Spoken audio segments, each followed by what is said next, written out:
अभी मजा आएगा ना भिड़ो। अदालत में भ्रष्टाचार को लेकर उनके खिलाफ कार्रवाई शुरू ना हो सके, इसीलिए बार बार बेंजामिन नेतन्याहू इस बात की दुहाई दे रहे हैं कि मेरी जान को खतरा है, जान को खतरा है, जान को खतरा है। जी हां, दिसंबर में उनके खिलाफ जो भ्रष्टाचार के आरोप हैं उसको लेकर अदालती कार्रवाई शुरू हो रही है, मगर बेंजामिन नेतन्याहू पूरी कोशिश कर रहे हैं कि यह कार्रवाई इसमें 50 बच्चे, सही सुना, 50 बच्चे, इसकी मैं चर्चा करूंगा। मगर सबसे पहले बात बेंजामिन नेतन्याहू की और ईरान के ताजा बयान। अबे जल्दी बोल, कल सुबह पनवेल निकलना है। दोस्तों, आपकी स्क्रीन पर यह हैं कमाल खराजी, ये हैं ईरान के पूर्व विदेश मंत्री और इस वक्त ईरान के जो स्पिरिचुअल लीडर हैं खामेनी, उनके सलाहकार हैं, एडवाइजर हैं। इन्होंने अपने बयान में कहा है कि अगर हमें खतरा महसूस हुआ तो हम अपनी परमाणु नीति बदल सकते हैं। यानी कि कहीं ना कहीं इस बात का इशारा यहां पर कमाल कराजी कर रहे हैं कि हम इस्राइल पर परमाणु हमला कर सकते हैं। मैं आपको याद दिलाना चाहूंगा दोस्तों, आज से कुछ साल पहले खामेनी ने परमाणु हथियारों के इस्तेमाल को हराम बताया था। यानी कि कहीं ना कहीं सुप्रीम लीडर ने उसे इस्लाम के खिलाफ बताया था। अब नेतन्याहू उनके खिलाफ दिसंबर में जो अदालती कार्रवाई शुरू हो रही है उसे रोकने की हर संभव कोशिश कर रहे हैं, और उसकी वो दो वजह बताते हैं दोस्तों। सबसे पहली वजह कि एक जंग चल रही है और उस जंग के चलते मैं इस कार्रवाई में हिस्सा नहीं ले सकता, और दूसरी बात, इस कार्रवाई में हिस्सा लेने के लिए उन्हें पूर्वी जेरूसलम के डिस्ट्रिक्ट कोर्ट में जिला न्यायालय में जाने की जरूरत महसूस होगी। बेंजामिन नेतन्याहू कह रहे हैं कि उन पर जो जान का खतरा है उसके चलते वो अदालत नहीं जा सकते। यानी कि युद्ध का बहाना और अपनी जान को खतरे का बहाना। सबसे बड़ी बात दोस्तों, हमें यह नहीं भूलना चाहिए कि इस्राएली प्रधानमंत्री बेंजामिन नेतन्याहू को जो सुरक्षा घेरा मिला हुआ है उसमें दो एजेंसीज हैं, शिन बेट, आप कहां थे ज्ञानी बाबा, और दूसरा इस्राएली एयरफोर्स।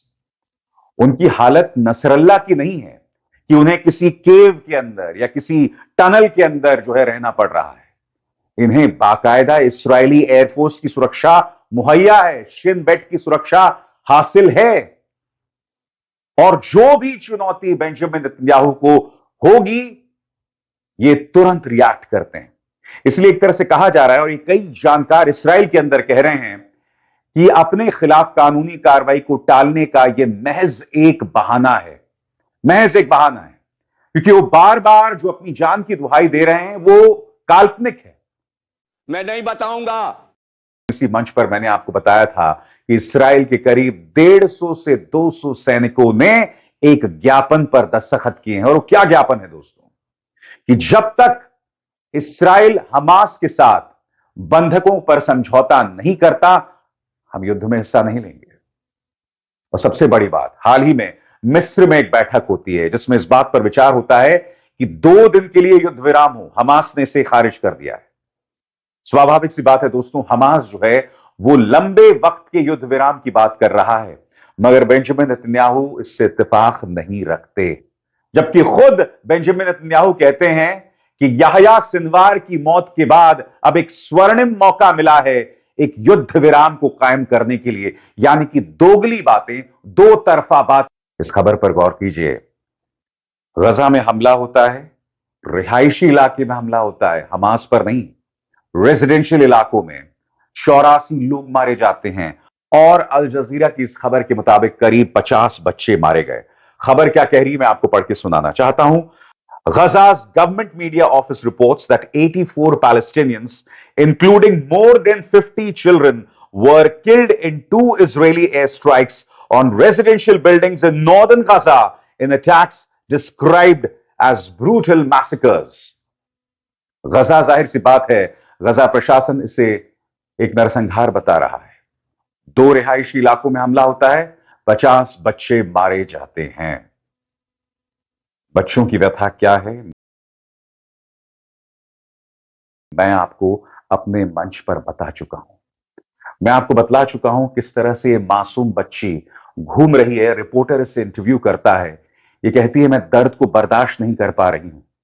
ये दर्द को बर्दाश्त नहीं कर पा रही क्योंकि इसके पांव में खून का थक्का जम गया है। कोई डॉक्टर इसका इलाज नहीं कर पा रहा है। फिर आपको यह तस्वीर याद होगी दोस्तों, इस्राएली आईडीएफ हमला बोलता है एक हॉस्पिटल में और इन दो डॉक्टर्स को बंधक बना लेता है। ये डॉक्टर्स अब तक घर नहीं लौट कर आए हैं। आपको यह वीडियो भी याद होगा दोस्तों, जिसमें एक बहन महज 7 से 8 साल की अपनी 3 साल की बहन को कंधे में लाद कर ले जा रही है। इजरायली डिफेंस फोर्सेस की एक गाड़ी 3 साल की उसकी बहन को टक्कर मार के निकल जाती है। इस तरह की कई तस्वीरें सामने उभर कर आ रही हैं दोस्तों। बच्चों की हालत बद से बदतर है। 50 बच्चे मार दिए गए। संयुक्त राष्ट्र की जो शरणार्थी एजेंसी है UNRWA, उसे बेंजामिन नेतन्याहू पहले ही आतंकवादी घोषित कर चुके हैं और कह दिया है कि उन्हें अगले 90 दिनों में यहां से निकलना होगा। सबसे बड़ी बात, अब संयुक्त राष्ट्र ने कहा है, और यह दावा संयुक्त राष्ट्र का है दोस्तों, यूनाइटेड नेशंस कह रहा है कि अब इस्राइल जो है वो डॉक्टर्स पर हमला कर रहा है। और अभी हाल में 6 डॉक्टर्स, 6 पैरामेडिक्स को मौत के घाट आए। जलवा है हमारा। को लग रहा है उसकी सुरक्षा को खतरा है। खामेनी पहले ही सेना को यह कह चुके हैं कि जंग की करो तैयारी। वो कह चुके हैं सेना को कि इस्राइल ने हाल ही में जो हमला किया था उसका जवाब देने की तैयारी करो, क्योंकि आप जानते हैं उस हमले में 4 ईरानी सैनिक मारे गए थे। अब खामेनी कह रहे हैं कि जंग की करो तैयारी, जवाबी हमले की करो तैयारी। और इस बीच उनके एडवाइजर का यह शॉकिंग बयान मैं आपको बतलाना चाहता हूं। आपके स्क्रीन पर जेरूसलम पोस्ट की यह खबर, Iranian strategy advisor to Al-Mayadeen, Iran has technical abilities to produce nuclear weapons. यहां पर कमाल कराजी कह रहे हैं कि हमारे पास तकनीकी क्षमता है परमाणु हथियार बनाने को लेकर। अल जजीरा, Iran warns it will change nuclear doctrine if threatened। दरअसल यह बयान 9 मई को दिया गया था। यानी कि कमाल कराजी के मन में कहीं ना कहीं ईरान की न्यूक्लियर डॉक्ट्रिन को बदलने की चाहत एक लंबे अरसे से थी।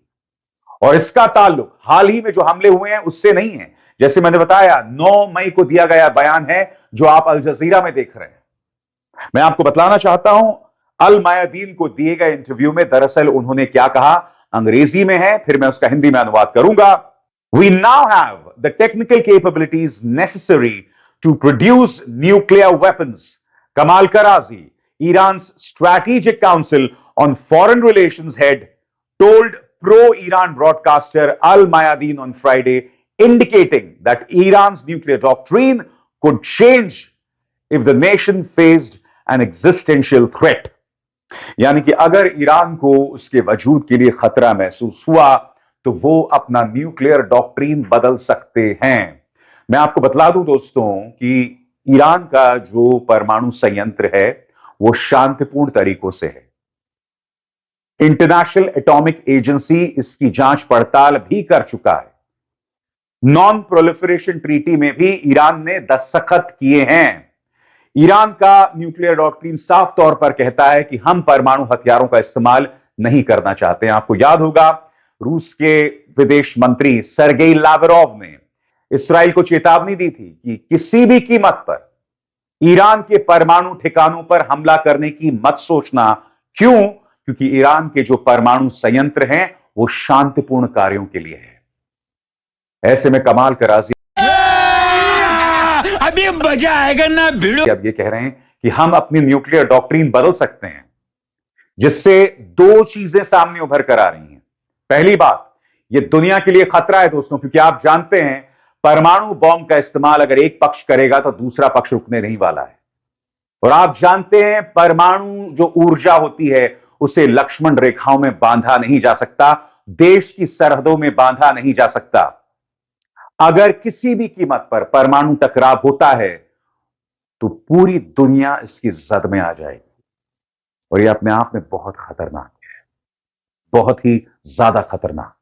और दूसरी बात, और यह बहुत अहम बात है, इससे पता चलता है कि ईरान बहुत कम समय में परमाणु बॉम्ब बना सकता है। क्योंकि अगर कमाल कराजी ये कह रहे हैं कि हम अपनी न्यूक्लियर डॉक्ट्रिन बदलना चाहते हैं, इसका मतलब ईरान के पास परमाणु बॉम्ब या कम से कम उसके पार्ट्स मौजूद हैं, उसके कंपोनेंट्स मौजूद हैं, जिसके जरिए वो एक बहुत कम समय में यह हासिल कर सकता है। इसका मतलब पिछले अरसे से जो लगातार एक चर्चा हो रही है कि पाकिस्तान, चीन ने ईरान की मदद की परमाणु हथियार बनाने में, ये खबरें गलत नहीं है।